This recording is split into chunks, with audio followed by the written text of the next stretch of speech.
उपाध्यक्ष महोदय, एक महत्वपूर्ण विषय पर आपने 193 के तहत इस विषय को आगे बढ़ाने के लिए मुझे अवसर दिया है। मैं आपका आभारी हूं। मैं कांग्रेस के नेता माननीय खड़गे जी की बातों को यहां पर सुन रहा था और मुझे आश्चर्य हुआ कि वो अपना लिखित स्टेटमेंट यहां पर पढ़ रहे थे तो कह रहे थे 113 घटनाएं घटित हुई, लेकिन जब वो मौखिक बोल रहे थे तो कह रहे थे 600 से अधिक घटनाएं घटित हुई। क्या सत्य है यह मुझे लगता पूरा देश जानता है। 26 मई को श्री नरेंद्र मोदी जी के नेतृत्व में भारतीय जनता पार्टी नेतृत्व की सरकार ने शपथ ग्रहण किया था और इस देश के अंदर इस सरकार के आने के बाद आम जनता में विश्वास बहाली हुई और देखा जा सकता है शासन में, प्रशासन में। ये आंकड़े जो माननीय खड़गे जी यहां पर कह रहे थे, मैं उसके पीछे लेके चलता हूं और मुझे लगता है कि अगर ये आंकड़े वास्तव में स्वीकार करेंगे और सचमुच इस देश की सांप्रदायिक हिंसा से लोग चिंतित हैं, तो सांप्रदायिक आधार पर इन्होंने जो घोषणाएं की हैं पूरे देश से इनको माफी मांगनी पड़ेगी। महोदय, 2011 में न जिन प्रदेशों की घटनाओं की मैं जिक्र कर रहा हूं, न वहां पर और न केंद्र में ही भारतीय जनता पार्टी की सरकार थी, लेकिन इस देश में 580 घटनाएं घटित हुई, 91 लोग मारे गए और 1899 घायल हुए। इनमें सबसे अधिक उत्तर प्रदेश के अंदर 84 घटनाएं घटित हुई, 12 लोग मारे गए और 347 2011 में घायल हुए थे। दूसरे पर राजस्थान, दूसरे पर प्लीज खड़गे जी आप सुन तो लें, आपने जो कहा है। Don't provoke, let him telephonically. आप सुन लीजिए ना। तो फंस गए डिबेट में आके फंस गए। महोदय, दूसरे नंबर पर महाराष्ट्र है जिसमें 88 घटनाएं घटित हुई। इसमें कांग्रेस नेतृत्व की सरकार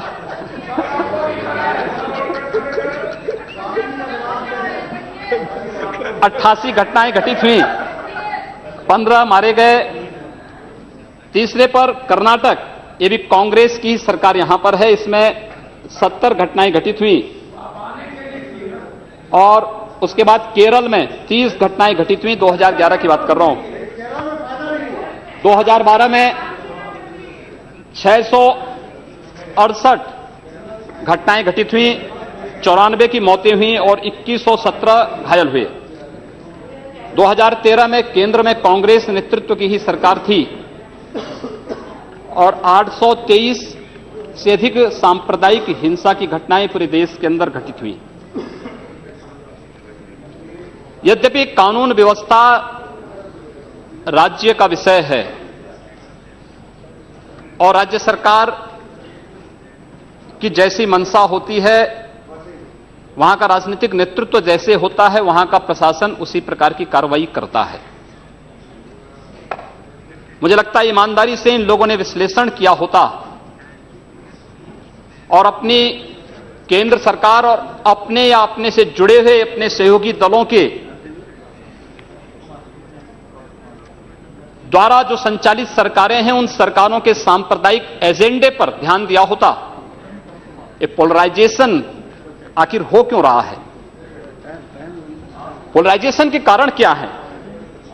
मुझे लगता है वह पोलराइजेशन के पीछे के कारणों को ईमानदारी से हम विश्लेषण करेंगे तो मुझे लगता है एक तरफ आप कहते हैं हम सेकुलर हैं और दूसरी तरफ एजेंडा जो लागू करते हैं उसको सांप्रदायिक रूप से कॉम्युनल आधार पर लागू करते हैं।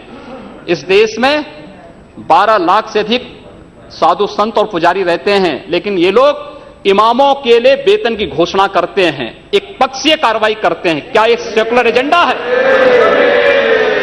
दिल्ली की सरकार ने किया, पश्चिमी बंगाल की सरकार ने किया, महाराष्ट्र की सरकार ने किया। क्या यही सेकुलर एजेंडा है? सांप्रदायिक आधार पर ये लोग बांटते हैं समाज को। और महोदय, उसी प्रकार से इन लोगों ने उत्तर प्रदेश की बात करता हूं, वहां पर जो योजनाएं हैं उसमें 20% मुस्लिम आबादी के लिए आरक्षित कर दिया गया। कब्रिस्तान की बाउंड्री वाल के नाम पर गांव-गांव में विवाद खड़ा करके 300 करोड़ रुपया उसके लिए आवंटित किया जाता है। गांव-गांव में उसके माध्यम से विवाद खड़ा किया जाता है। सुप्रीम कोर्ट कहता है कि किसी भी सार्वजनिक संपत्ति पर, मंदिर के नाम पर, मस्जिद के नाम पर, किसी भी अन्य उपासना विधि के नाम पर, मदरसों के नाम पर या मजारों के नाम पर कब्जा न मत करने दो। लेकिन उत्तर प्रदेश में कब्रिस्तान की बाउंड्री वाल के नाम पर धड़ल्ले से एक काम चल रहा है, कोई रोक टोक नहीं, क्योंकि शासन की ये मंशा है, इसलिए प्रशासन उसमें बोलता नहीं। क्या सांप्रदायिक ध्रुवीकरण नहीं होगा? उसी प्रकार से उससे भी खतरनाक स्थिति, आतंकवादियों पर दायर मुकदमे वापस लिए जाते हैं। आतंकवादियों पर दायर मुकदमे वापस लिए जाते हैं। इस देश में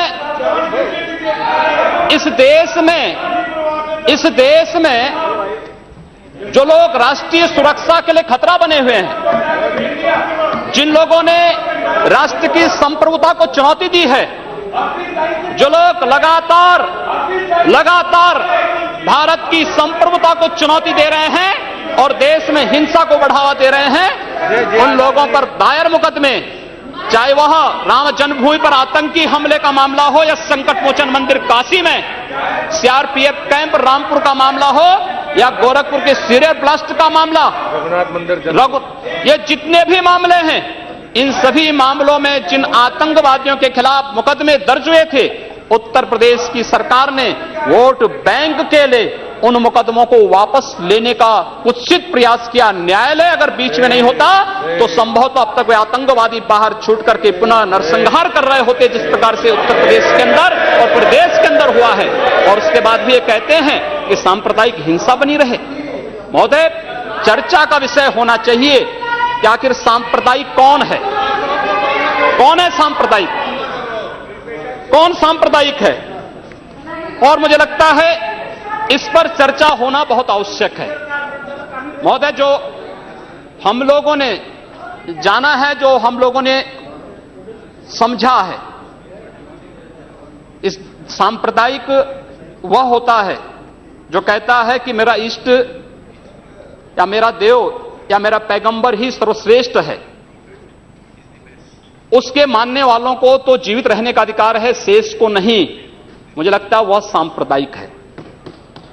हिंदू जीवन दर्शन कभी इस बात की इजाजत नहीं देता। हमने किण्वंतो विश्वारंभ का संदेश दिया था, हमने सर्वे भवन्तु सुखिनः का संदेश दिया था, हमने तो इस देश के अंदर एकम सद विप्रा बहुधा वदन्ति की बात कही है। जियो और जीने दो पर विश्वास हमारा दर्शन करता है।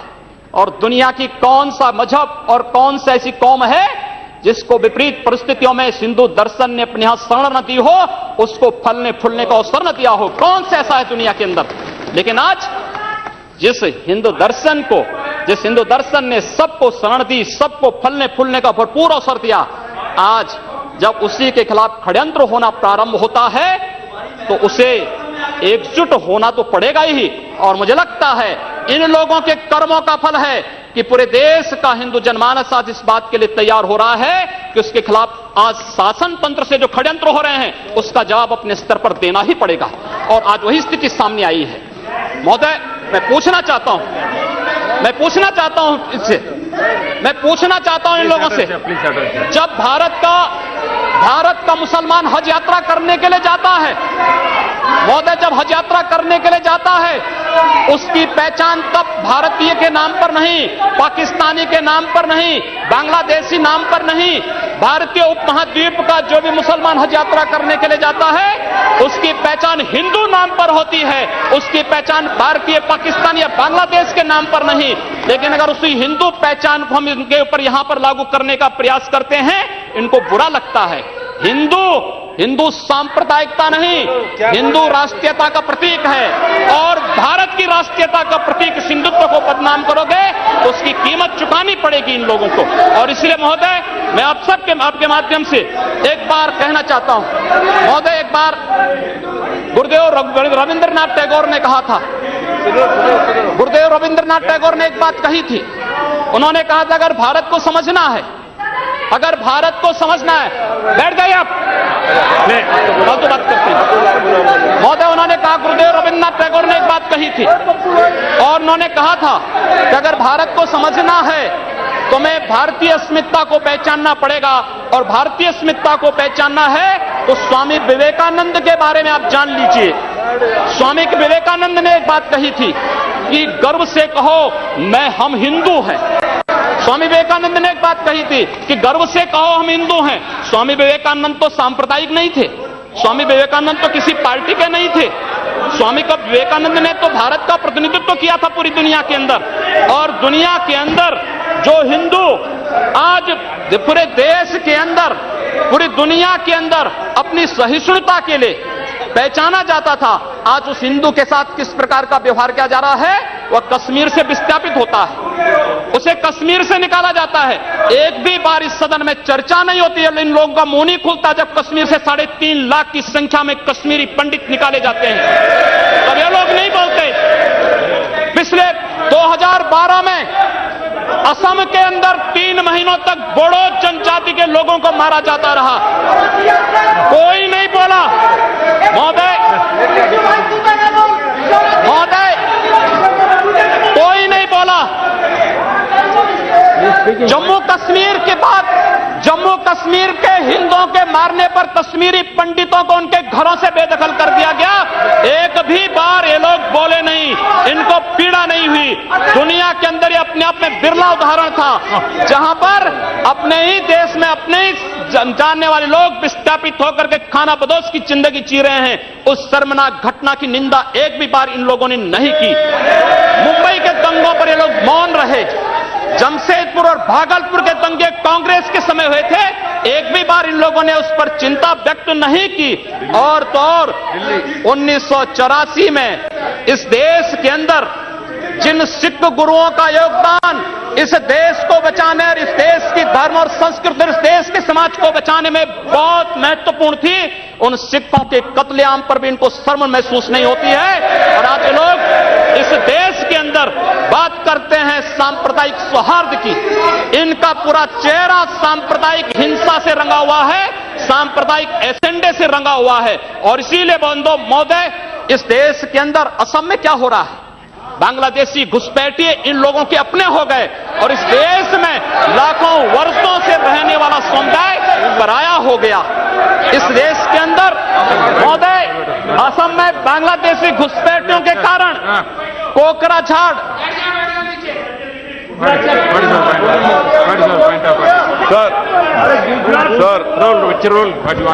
Under Rule 376, sir, the honorable member, while giving statement in his speech, he mentioned about communal rights.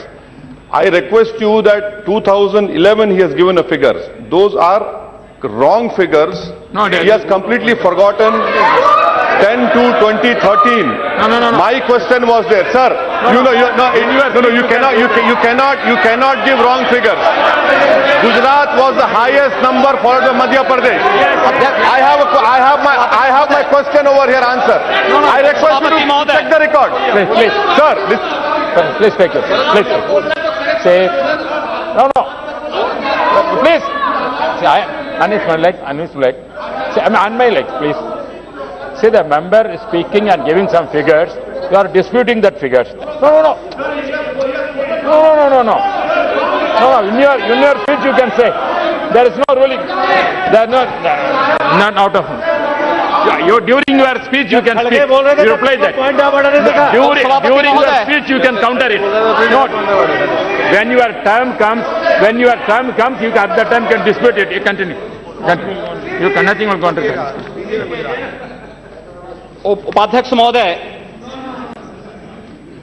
सच्चाई कड़वी होती है और कड़वी सच्चाई लोग स्वीकार करने को तैयार नहीं। क्योंकि ये लोग उस बीमारी से स्वयं त्रस्त हो चुके हैं जो बीमारी इन्होंने पूरे देश को दी है, और इसीलिए ये लोग उस सच्चाई को स्वीकार नहीं कर सकते। कश्मीरी पंडितों के निष्कासन पर और कश्मीर पे हुए अत्याचार पर ये लोग मौन थे। मैं 2011-12 में असम के अंदर देख रहा था, 3 महीनों तक लगातार दंगे होते रहे। इन लोगों ने एक भी बार सदन में चर्चा नहीं कराई। असम जलता रहा। और तो और कांग्रेस के लोग एक बार तो असम के ही मुख्यमंत्री को कटघरे में खड़ा कर दिया कि इन्होंने बोडो लोगों के बारे में कैसे बोल दिया। अरे बोडो वहां का नागरिक है, उसके बारे में नहीं बोलेंगे, किसके बारे में बोलेंगे? लेकिन ये लोग बांग्लादेशियों घुसपैठियों की वकालत करते हैं, और बांग्लादेशी घुसपैठियों की वकालत करते हुए इन लोगों ने पूरे बांग्लादेश, पूरे पूर्वोत्तर के भारत का जो समीकरण बदला है। महोदय, असम के अंदर आज कोकराझार, धुबरी, चिरांग और बरबेटा जिले जो हिंसा की सर्वाधिक चपेट में हैं, वे सर्वाधिक चपेट में जो जिले हैं वे इसलिए हैं क्योंकि बांग्लादेशी घुसपैठी वहां पर आकर के जमीनों पर कब्जा किए हैं। इन लोगों ने वर्क परमिट के साथ साथ उनके राशन कार्ड बनाए हैं और बेशर्मी के साथ देश के साथ खिलवाड़ उन्होंने वहां पर उनके माध्यम से करवाया है। महोदय, और तो और हम किसी और बात में नहीं जाना चाहते हैं। मैं पूछना चाहता हूं कांग्रेस से और कम्युनिस्टों से भी, कोयंबटूर और बेंगलुरु धमाकों का जो अभियुक्त है, उस दुर्दांत आतंकवादी के लिए विधानसभा का सत्र, स्पेशल सत्र बुलाया जाता है। दोनों दल एक साथ मिलकर के अपील करते हैं कि उसको छुड़वाओ। ये क्या सेकुलर, क्या यही सेकुलर है? क्या इनका यही सेकुलर एजेंडा है? क्या यही इस देश में यही सेकुलरिज्म है? और इस देश के अंदर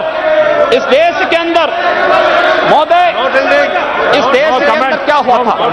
Let him speak. हम भूले नहीं। महोदय, 11 अगस्त 2012 को मुंबई के आजाद मैदान में जो कुछ हुआ, महोदय, आजाद मैदान की घटना क्या थी? आजाद मैदान में रोयांग मुस्लिम जो बर्मा में थे, उनके बीच में और वहां के बौद्धों के बीच में वहां पर हिंसा हुई, दंगे हुए। ये मामला म्यांमार का है, भारत का नहीं। लेकिन म्यांमार की घटना में दंगा कहां होता है? आजाद मैदान मुंबई में। ये लोग मौन रहते हैं, वहां शहीद स्मारक तोड़ा जाता है, पुलिस के जवानों को मारा जाता है, मीडिया कर्मियों को मारा जाता है। उनके साथ साथ पुणे में दंगे हुए, उनके साथ उत्तर प्रदेश के अंदर बरेली में, लखनऊ में, कानपुर में, इलाहाबाद में दंगे हुए। ये लोग मौन रहे, इन लोगों ने कभी उस पर आवाज नहीं लगाई।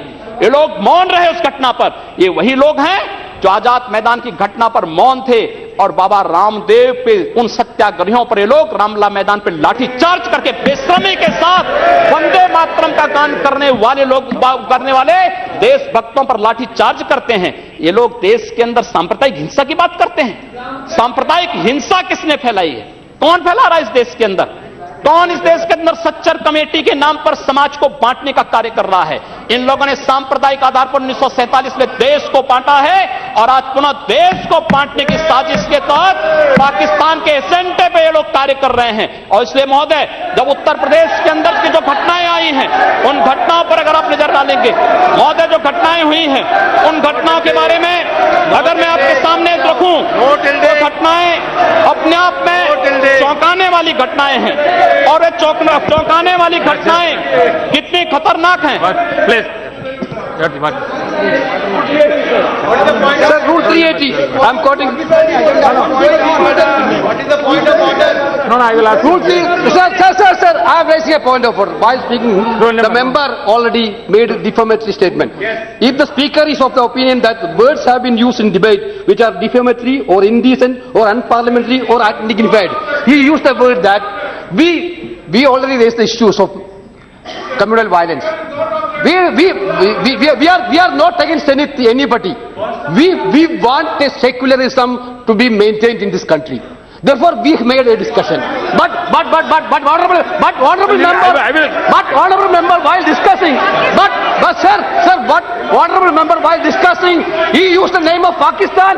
He abused us for naming the Pakistan. This is unparliamentary, sir. This is this should be deleted. This should be deleted, sir. As per CIT, this should be deleted. मैं उत्तर प्रदेश के अंदर आता हूं। Please. It has to be decided. Please. Deputy Speaker I has have to to give my decide. ruling. He has been using the word Hindus and Muslims. Yeah. Saying. He's really against No, please.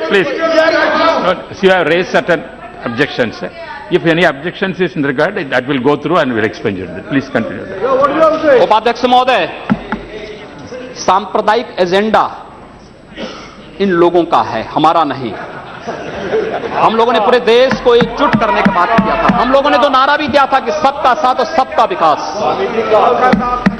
हमने कहा था सबका साथ सबका विकास, लेकिन असम के अंदर अली और कुली का नारा इन लोगों ने दिया था, हम लोगों ने नहीं दिया था। असम को ये लोग बांटने का प्रयास कर रहे हैं, देश से अलग करने की साजिश कर रहे हैं, और इसीलिए मैं आपके माध्यम से कहना चाहता हूं, क्या यही इनका सेकुलरिज्म है? महोदय, मैं उत्तर प्रदेश के बारे में चर्चा करना चाहता हूं। उत्तर प्रदेश के अंदर 2012 में 118 घटनाएं घटित हुई, 2013 में 247 और मार्च से मई तक 65 घटनाएं घटित हो चुकी हैं। सहारनपुर का दंगा इसलिए हो जाता है क्योंकि हाई कोर्ट के आदेश पर सहारनपुर में एक गुरुद्वारे का निर्माण हो रहा था। अब न्यायालय के आदेश को प्रशासन नहीं मानेगा, उत्तर प्रदेश सरकार नहीं मानेगी। काठ में इसलिए वहां पर विवाद होता है क्योंकि उस गांव में 4 धर्मस्थल हैं, 3 मस्जिद, 1 मंदिर। मंदिर हिंदू समुदाय के द्वारा है, 3 मस्जिदों पर माइक रहेगा, लेकिन मंदिर से माइक उतार दिया जाता है। क्या यही सेकुलर एजेंडा है इन लोगों का? यही सेकुलरिज्म है? क्या इसी को सेकुलरिज्म आप कहेंगे? और इसलिए महोदय, जो कुछ घटना घटित हुई मेरठ के अंदर, एक बालिका का अपहरण होता है और अपहरण होने के बाद उसके साथ जो घटना घटित होती है कितनी शर्मनाक थी। महिला हिंसा पर हम चर्चा कर रहे हैं और उस महिला हिंसा की बात हम कर रहे हैं, उस सब के बावजूद ये लोग मौन हो जाते हैं। इन लोगों के मुंह से इनकी जुबान नहीं खुलती उस मामले में। न्याय का तराजू तभी चलेगा जब इस देश के अंदर समान रूप से कानून सबके लिए समान रूप से लागू होगा। कानून इस देश में मत संप्रदाय और मजहब के आधार पर लागू नहीं हो सकता। और इसलिए महोदय, मैं आपके माध्यम से माननीय गृह मंत्री से चाहूंगा, कांग्रेस ने मुद्दा दिया है, अच्छा होगा पूरे देश के अंदर और उत्तर प्रदेश के अंदर जो एक घटनाएं घटित हुई हैं, इनकी एसआईटी जांच करा दी जाए। किसी सिटिंग जज से, किसी सुप्रीम कोर्ट के सिटिंग जज से इन सांप्रदायिक दंगों की जांच करवाने के साथ साथ अराष्ट्रीय तत्वों से किनके संबंध हैं, इसकी भी जांच करा दी जाए। दूध का दूध, पानी का पानी सबके सामने आ जाएगा। यही मांग करते हुए मैं अनुरोध करना चाहूंगा कि लोग सांप्रदायिक एजेंडे के साथ देश के सामने आए हैं और लोग देश के खिलाफ, इनके खतरनाक मंसूबों के खिलाफ हम सबको लड़ना पड़ेगा। धन्यवाद।